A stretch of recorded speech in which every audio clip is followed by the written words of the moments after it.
Here we are on the first Sunday of the official summer holiday time here in Stuttgart. It seems to me that this year has been racing by, and all of a sudden here we are, and it's going to be August tomorrow, and I kind of go like, what happened? Where did the time go? Already people have packed their bags to travel, and some have already left town, and others are waiting in the wings, and some of us will just stay home. That's the combination. If you use the Autobahn going south, you often see cars pulling boats. Sometimes boats behind them, and sometimes they have their boat on top of their car. They're all going down to Lake Constance for some fun on the water. I saw in the newspaper this week a picture of people standing on paddle boards. Paddle boats. Has anybody done that? A paddle boat? No, I haven't either. I thought to myself it would be fun, except I think I wouldn't last long on the paddle boat. I'm not quite sure. I have a few other pictures in my mind about boats. A rowboat that I was with my father in on the backwaters of the Mississippi, where we went fishing. Or the Flying Dolphin. One time I was in it going from one of the islands on Greece to Athens. That was an interesting experience. And then a huge ferry taking cars and people around the coast from Dubrovnik up to Split. And often I've sat on a sandy beach when I had a chance. And I don't get to do that as much as I'd like to do. I've enjoyed looking out on the water and across the water towards the horizon and to see all the ships that may or may not be going by. Sometimes there's big ones going, and sometimes there's sailboats or other smaller boats. But it's fun to sit in the sand on the shore looking out towards the horizon. Right now, the world is watching and hoping to see the ships of grain moving from the Ukraine to safe borders. Every day we get an update. They're sitting there, full, but not moving anywhere. And I've seen other news reports, as you have probably too. People who are along the area where the ships would go by are always looking, when will the first ship come? And still, we see other ships. And if it's noisy, we can shut that door too, by the way. Then too, we see other rubber boats bobbing in the Mediterranean Sea with people unable to swim, hoping someone will pull them to shore. And I heard this week, sometimes there's push back instead of a pull in. Some people push back. And what does that mean? Many refugees die because they cannot swim and they drown. What picture comes to your mind when you think of ships? What does your boat look like when you think about that? Paint it in your mind, your boat. Are you getting ready for a cruise? Or are you just going to go fishing? Or do you hope to sit in the sand and stare out on the horizon sometime this summer? The gospel contains a number of boat stories. Jesus was often on the shores of the Sea of Galilee. He went with his disciples in their boat to cross from one side of the sea to the other.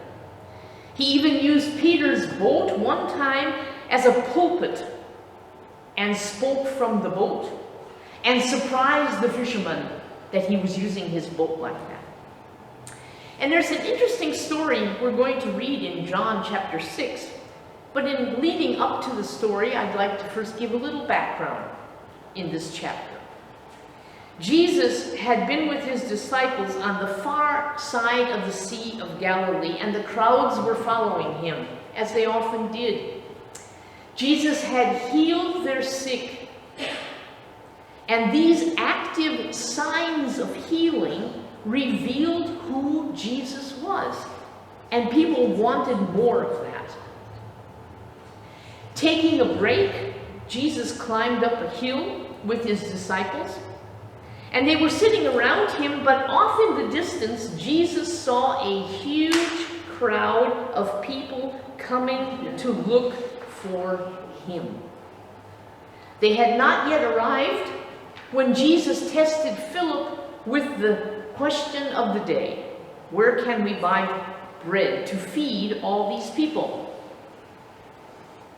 This question led, as we know in chapter 6, to the miraculous feeding of the 5,000, and that was just 5,000 men, not counting women and children. So it was like having a small city sit right out in front of you. I find that amazing. After the miraculous, wonderful sign of messianic power, Jesus recognized that the people were ready to make him their king, and they were going to use force to do it. Jesus sensed that. They probably began to shout to one another. They were sitting in groups, of course, with joy. "Isn't this the one we've been eagerly waiting for? What more do we want? A king that makes bread." Wow. Most people on the planet tonight who are hungry would say, "I want that kind of king. I vote for a king who gives us bread." Put yourself into the scene. Everyone has been fed, and they had all eaten as much as they wanted, which is also an interesting thing. That was amazing, to have all that you wanted to eat.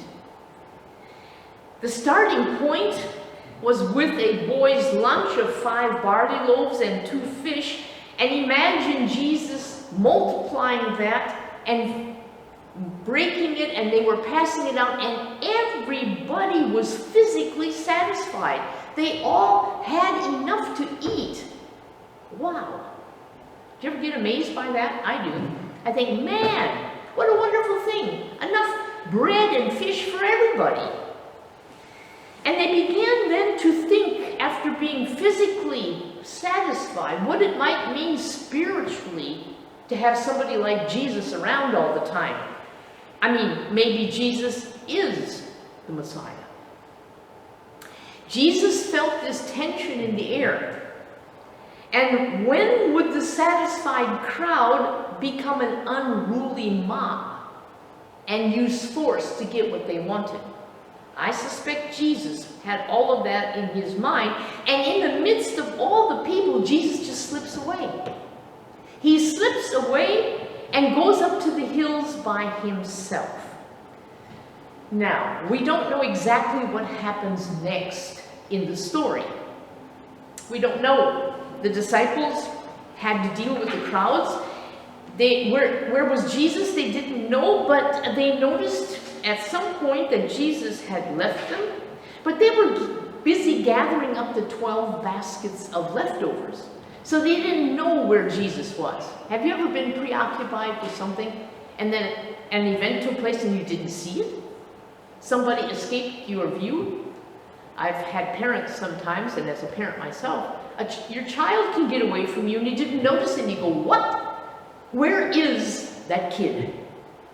And then the panic begins to hunt for them. They were gathering up the 12 basketfuls, probably jostling in the crowd, making sure they were doing what Jesus asked them to do. And when the crowd could not find Jesus, they must have slowly broken up the bread party and went away for the night. And then the disciples sit with their 12 baskets and rest a bit. And here's our text, John chapter 6, verses 16 through 21. That evening, Jesus' disciples went down to the shore to wait for him. But as darkness fell, and Jesus hadn't come back, they got into the boat and headed across the lake toward Capernaum. Soon a gale swept down upon them, and the sea grew very rough. They had rowed 3 or 4 miles when suddenly they saw Jesus walking on the water toward the boat. They were terrified, but he called out to them, "Don't be afraid, I am here." Then they were eager to let him get in the boat, and immediately they arrived at their destination. The disciples go down to the shore to wait for Jesus. They pack up the boat with their baskets, perhaps, and everything else they had taken with them. Everything is accounted for except Jesus. When I read this text recently, and it became the motivation really for the sermon tonight, I received this impulse because I asked myself, why didn't they wait any longer for Jesus? I don't get it. The text that follows this one suggests that the crowd hadn't completely withdrawn, but they had settled down after the picnic to camp out for the night, it seems. And so it got dark. And since it was dark, Jesus could have slipped back down to the disciples without being noticed by the crowd. So why didn't the disciples wait? That really struck me. Jesus had not given them instructions to go across to the other side. And Jesus was their master. Why didn't they wait for him? Why don't we wait for Jesus in our lives? I ask myself. Do we simply get tired of waiting? Are we fed up with things getting darker and cooler in the evening air? Are we longing for our beds in Capernaum? Do we assume we can manage without him? What does your boat look like? Are you revving up your motorboat engine, eager to take off? Vroom, vroom, vroom, and all that kind of stuff. I've seen motorboats sometimes, and I want to always, on a nice calm lake, choke them off. Why? They're too noisy. On a place that should be quiet, they're revving up their motors, ready to go. Is there a slight breeze building up and you feel, now's the time to hoist my sails and I'm off? Or has the evening turned so calm, you think, it can't get better than this for rowing back, let's go. Different personalities we are with different situations. And like the disciples, we may not have many reasons for not waiting for Jesus. We just decide to do it by ourselves. The disciples get into the boat, push off from the shore, and begin to row and start across. So far, so good. But the sea doesn't remain calm. Things get rough. There's a strong wind. It's unexpected. They were seasoned fishermen after all, and they hadn't noticed anything ahead of time. And this gale of force wind sweeps over them and becomes very strenuous, and they keep on rowing, trying to get to the other side, but they're not making any progress. Don't we often feel like this? We decide to get going with some project or something in life or whatever it is, and we push off. And we put our entire effort into what we're doing, but it feels like we've made no progress. The winds of life, the gales, the force, everything is holding us like we're in the middle of something, and we keep working at it and keep working at it and keep working at it, but we're not making any progress. We seem to remain in place, or we're getting then worn out in the process. Could that be a picture of our doing things without Jesus? Or not waiting long enough for him? We get tired of waiting around for God to give us the clue to go. And so we go ahead without a signal. We start out, but we get caught in our own efforts. And we can't seem to move forward. Nor can we go back to square one. I mean, if they had said, oops, we made a mistake, time to go back, they couldn't have done any better rowing backwards than if they tried to go rowing forwards. They were just stuck. It is precisely in this dilemma of being stuck that Jesus just shows up. Jesus is on the water instead of struggling in and with the water, which I find interesting in itself if we think that through. And this is a shocker for the disciples.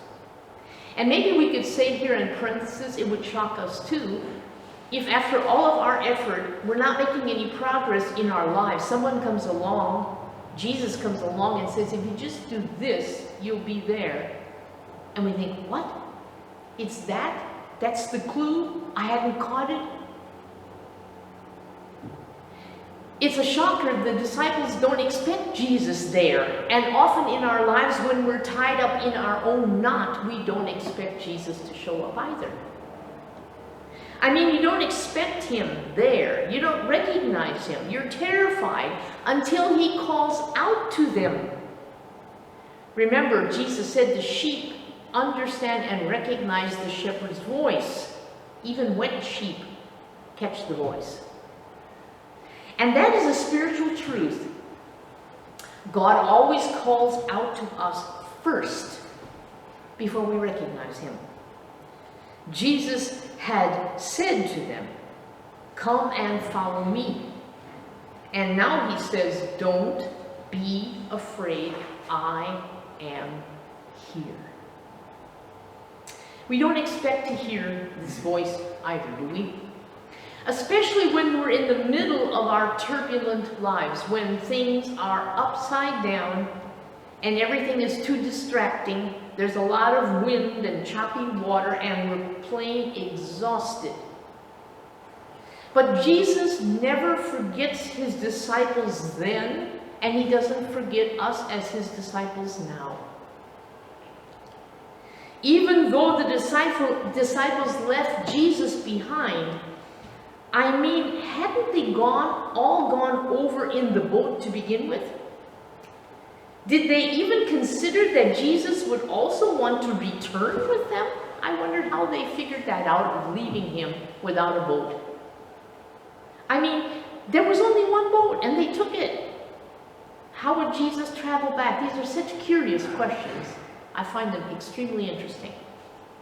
Sometimes in our haste to get on with our lives, we forget Jesus wants to go with us in our lives. He does indeed want us to ask him or to wait for him so he can travel with us. That is indeed the connecting point in discipleship. We're in the ship together. So when we go it alone, Jesus seems to understand our haste, our worry, our exhaustion, and comes with these key words we need to hear. Don't be afraid, I am here. I think all of us recognize that life can be extremely difficult. And solo journeys can begin with exuberance, but end with exhaustion and anxiety. Our fear is basically, will we really make it? I think we can identify with that when we think of all the rubber boats on the Mediterranean. What would these people be thinking in these boats? They have fear. Why? They don't know if they're going to make it. They don't know if they're going to get to the other side. And in our lives, there are moments when we are actually weighed down and we don't know, are we going to make it? Are the things going to turn out the way we had wished and hoped they would? Will I survive? Many people ask themselves that question, and the news media is actually anteing up the fear all the time. You're going to freeze in the winter. The electricity is going to go out. We're going to have a blackout in Germany. That's the last thing I saw recently. All these threatening things, some of which may come. But fear is not an answer to our life, nor is it helpful in our position of faith. Jesus arrives on time, and I want to tell all of us, and Kayla, when you travel this week, Jesus will travel with you on your way. Jesus arrives on time, and that's encouraging to us in the midst of our struggles. Jesus arrives on time. And his presence removes our fears. When the disciples recognize Jesus, they are eager to let him get into the boat. And I imagine they ask themselves the question, how could we have traveled without Jesus? It must have dawned on them all of a sudden, hey, what did we do anyway? Because immediately things calm down and they arrive at their destination. The journey without Jesus is threatening. The journey with Jesus ends well. I wrote to somebody this week who's gone through, one of our missionaries, and I'm not going to mention the name, had to leave some place, go to another place, and now we're back. You know, how do you go traveling all these places? Well, Jesus is with you, and finally, all will be well. I wonder how many times the disciples later remembered this particular story. Did they say, hey guys, remember when we tried to cross the Sea of Galilee without Jesus? Wasn't it neat when he arrived and showed up right when we thought we weren't going to get to the other side? That must have encouraged them, even as it encourages us tonight. Travel with Jesus here. Wait for him. His presence, the great I am here, assures us that we will reach our destination. I hope that that encourages you as much as it encouraged me. To remember and to remind myself, with all of the pressure we have, to dash and rush and fix this and do it, to take time to wait for Jesus before we set out. May the Lord help us, and may this speak to you as well. And all the people said, Amen.